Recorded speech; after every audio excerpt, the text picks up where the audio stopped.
નમસ્કાર, welcome back. Radio city joke સ્ટુડિયોમાં આપનું સ્વાગત છે. કિશોર કાકા આપણી સાથે જ બેઠા છે અને મારી વાલી કાકી કઈક કહેવા માંગે છે.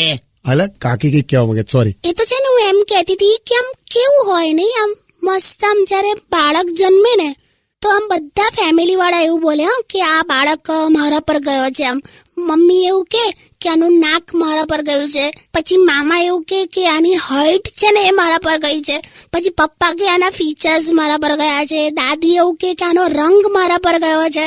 પણ એ જ બાળક મોટો થઈને થોડો આમ તોફાનો કરવા માંડે ને એટલે બધા બોલવા માંડે ખબર નહીં કે કોના પર ગયો છે. બધા છે ને આમ જવાબદારીમાંથી આમ આઉટ. કાકી મારે આવું જ થયું હતું. પણ તારે તો હજુ કોઈ જવાબદારી લેવા તૈયાર નહીં. ઓ ભાઈ ઓ, my parents are proud of me. તારી બધી મેથડો કેવી છે લા? નહીં આમ રોજ આમ આ તું કાન ખેંચીને આમ જે બહાર લાવે છે ને, શું કામ આવું કરે? એ તો પેલા આમિર ખાન જેવા કાન થઈ જાય ને, આમ એવો ટ્રાય કરું છું. એટલે આમિર ખાન ને હારા લાગે યાર. તું તો પેલા બાઇક ના સાઈડ ગ્લાસ જેવા લાગે છે તને. એવું લાગે છે તો કેટલા બહાર આવી ગયા. જો કે એક ફાયદો છે તને, તું અહીં બેઠો બેઠો રાજસ્થાન ની વાતો સાંભળી શકે. નથી એવું સાંભળવું પણ મારે. તો પછી સોંગ સંભળાય.